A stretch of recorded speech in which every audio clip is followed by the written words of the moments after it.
بسم اللہ الرحمن الرحیم۔ ما قبل کے اسباق میں یہ حقیقت گزری تھی کہ بلکہ وہ اختلاف گزرا تھا کہ تصدیق بالقلب جو حقیقت میں مفہوم ایمان کا جز ہے، یہ علم و معرفت کے باب سے ہے یا کلام نفسی کے باب سے۔ تو کلام نفسی پر تفصیل سے اعلیٰ حضرت رضی اللہ تعالیٰ عنہ نے اپنے حاشیے میں گفتگو فرمائی۔ اس بحث کے بعد اب اخیر میں متن کے اندر ہی یہ بات آئی تھی کہ ایمان کے تحقق میں معرفت بھی ضروری ہے اور ایک دوسری چیز کی بھی ضرورت ہے، اور وہ چیز ہے اللہ تعالیٰ کے اوامر و نواہی کو قبول کرنے کے لیے آمادہ ہونا، جسے انقیاد اور استسلام کا نام دیا تھا۔ اب اس کے بعد یہ بحث شروع کرتے ہیں۔ ثم اعلم ان بعض اہل العلم جعل الاستسلام والانقیاد الذي هو معنی الاسلام داخلا فی معنی التصدیق۔ پھر آپ جان لیں کہ بعض اہل علم نے اس انقیاد اور اس قبول کرنے کو جو حقیقت میں اسلام کا معنی ہے، اسے تصدیق کے معنی میں داخل سمجھا ہے،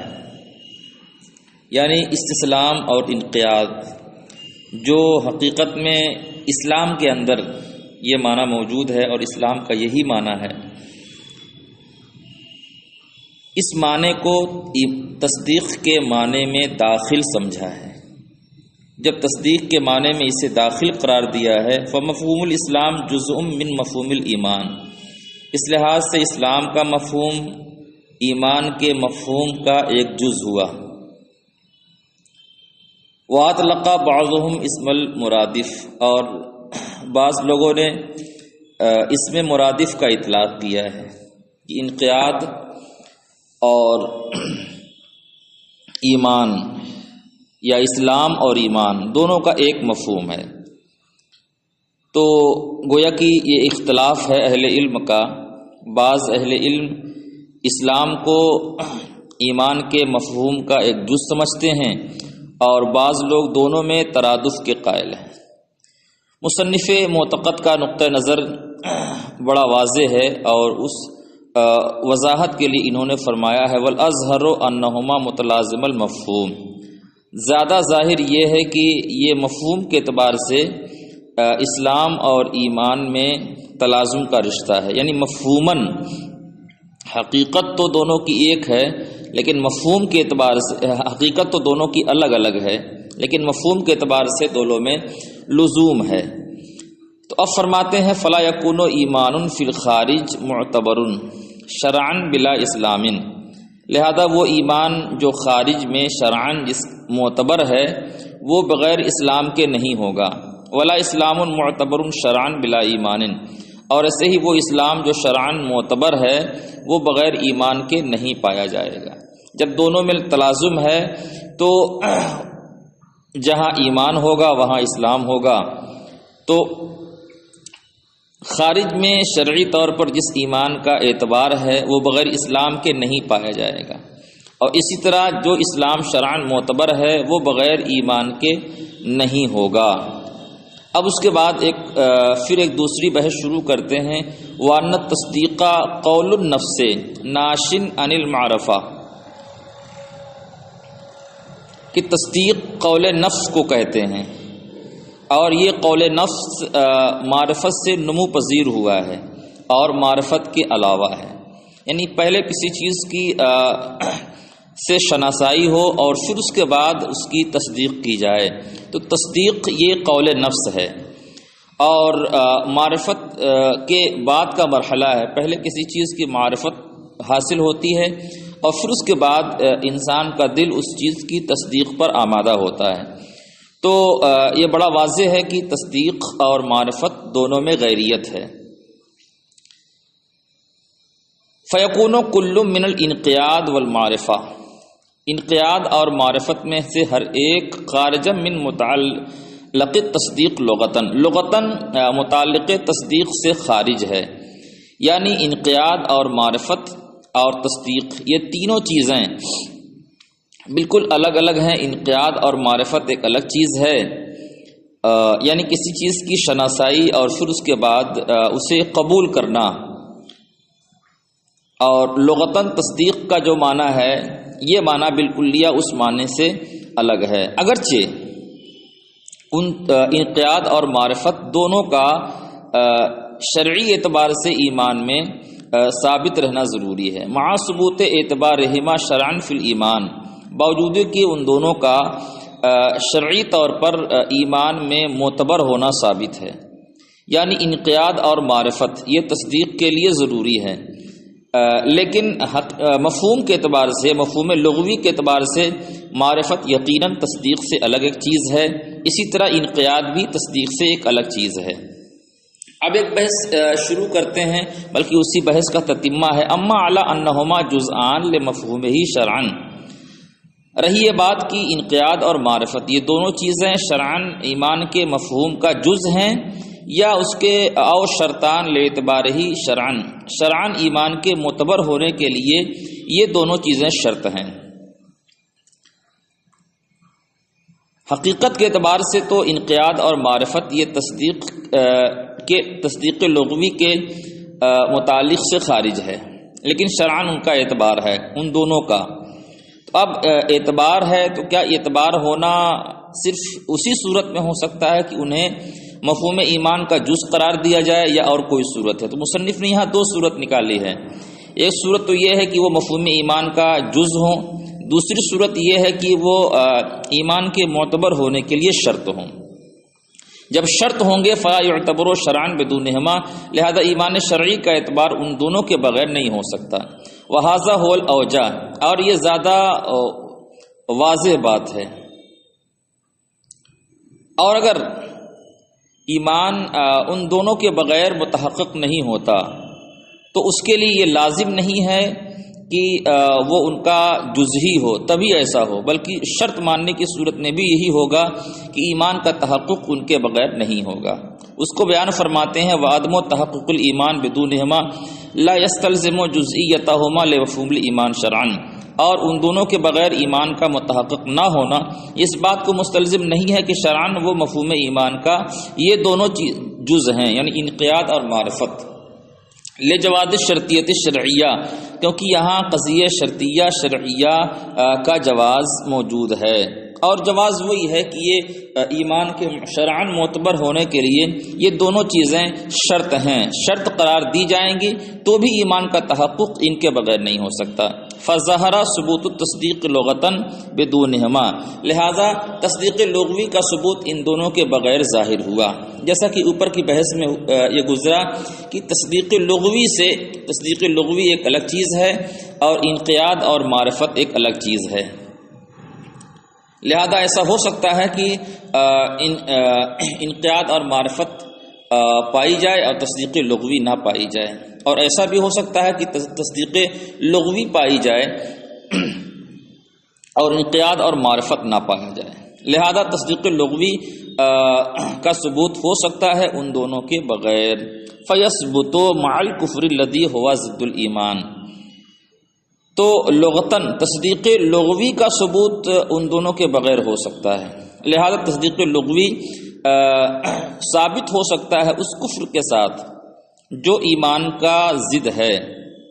لأن لا نجد مانعا فی العقل، کیونکہ ہم عقل میں اس چیز کے کہنے سے معنی نہیں سمجھتے، من ان یقول جبار عنید، کہ کوئی سرکش بے ادب شخص کسی معزز پیغمبر کو لنبی کریم صدقتا کہے بے لسان ہی اور مطابقا لجنان ہی، اور اس کا یہ کہنا اس کے دل کے مطابق ہو، ثم یقتلہ لغلبۃ هوى النفس، پھر غلبہ خواہش نفس کی بنیاد پر وہ اس کا قتل کر دے،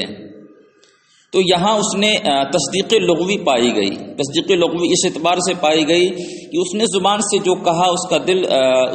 دل کی بات، زبان کی بات دل کی بات کے مطابق تھی، لیکن پھر اس کے بعد اس کا جو یہ عمل سامنے آیا یہ خواہش نفس کی بنیاد پر۔ فرماتے ہیں بل تو خواہش نفس کی بنیاد پر جو عمل اس نے انجام دیا ہے تصدیق لغوی تو پائی گئی ہے، لیکن اس کے ساتھ ساتھ کفر بھی متحقق ہو رہا ہے، کیونکہ یہ قتل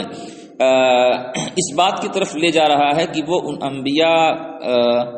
کے وجود کو ہلکا سمجھ رہا ہے یا ان کے استخفاف کا مرتکب ہے۔ مصنف فرماتے ہیں بل قد وقع کثیرا کما یظہر من تتبع قصص فی یحییٰ و زکریا وغیرہما علیہم السلام، بلکہ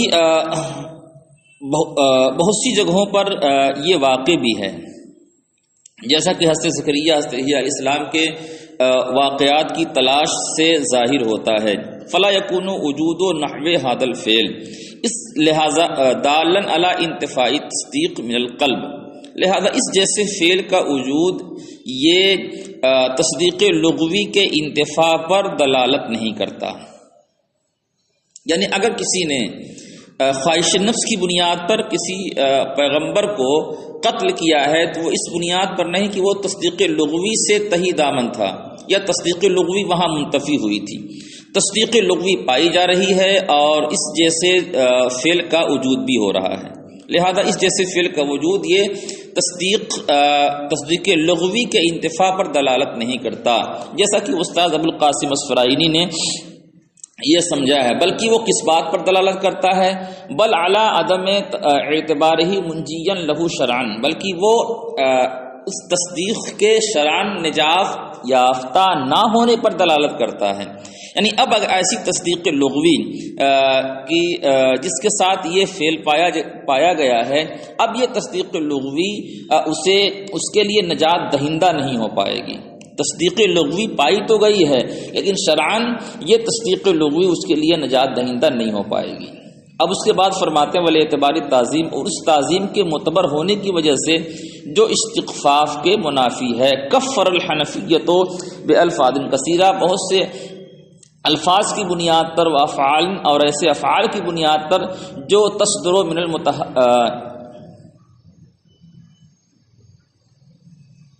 متحققین، جو بہت سے بے ادبوں سے صادر ہوئے ہیں، اس بنیاد پر انہوں نے تکفیر کی ہے، کیونکہ ایسے الفاظ اور ایسے افعال جو بے ادبوں سے صادر ہوئے ہیں وہ کس بات پر دلالت کرتے ہیں، اور حنفیہ کی تکفیر کس بنیاد پر ہے؟ لدلالتھا علی الاستخفاف بالدین، کیونکہ یہ افعال اور یہ الفاظ دین کے استخفاف پر دلالت کرتے ہیں۔ کصلاۃ بلا وضوء عامل، اس سے کوئی جان بوجھ کر بغیر وضو کے نماز پڑھے تو اس میں نماز کا استخفاف ہے۔ بل المواظبہ علی ترک سنت استخفاف، بلکہ کوئی شخص سنت کو ہلکا سمجھ کر ترک سنت پر مواظبت برتے تو بھی اس کی تکفیر کی گئی ہے کہ اس نے سنت کو ہلکا سمجھا اور اس کے استخفاف کا مرتکب ہوا۔ اور حنفیہ نے جو تکفیر کی ہے اس میں دوسری وجہ بے استقباح سنت کو قبیح جاننے کی بنیاد پر بھی، کہ یہ اعمال یا افعال سنت کو قبیح جاننے پر دلالت کرتے ہیں۔ کمن استقبح من آخر، جیسے کسی دوسرے شخص سے کسی نے اس چیز کو قبیح جانا۔ جعل بعض الامامہ تحت حلقہ، جس نے اپنے امامہ کے کچھ حصے کو اپنی گردن کے نیچے رکھا، یعنی اس نے شملہ اختیار کیا، تو ہم امامے کے کچھ حصہ شملے کے طور پر چھوڑ دینا یہ سنت رسول ہے۔ اب اگر کوئی شخص اسے قبیح جانتا ہے تو وہ سنت کے قبیح سمجھنے کا مرتکب ہوا۔ اور احفاء شاربہ، یا اپنی مونچھ ترشواتا ہے، تو اگر کوئی شخص مونچھ ترشواتا ہے تو مونچھ ترشوانا سنت رسول ہے، لیکن اس بنیاد پر اس سے قبیح جاننا کہ یہ سنت کا استقباح ہے، سنت کو قبیح جاننا ہے۔ تو حنفیہ نے بہت سے الفاظ اور بہت سے ایسے افعال جو بے ادبوں سے صادر ہوتے ہیں ان کی تکفیر اس لیے کی ہے کہ یہ افعال یہ الفاظ استخفاف بالدین پر دلالت کرتے ہیں اور استقباح سنت پر دلالت کرتے ہیں۔ تو حاصل کلام یہ نکلا کہ تصدیق لغوی کے رہتے ہوئے بھی اس جیسے افعال کا وجود ہو سکتا ہے، اور یہ ان جیسے افعال کا وجود تصدیق لغوی کے انتفاع پر دلالت نہیں کرتے۔ ہاں یہ ہو سکتا ہے کہ تصدیق لغوی شرعن معتبر نہیں رہ جائے گی، بلکہ اس بنیاد پر وہ شخص عذاب نار کا حقدار ہوگا۔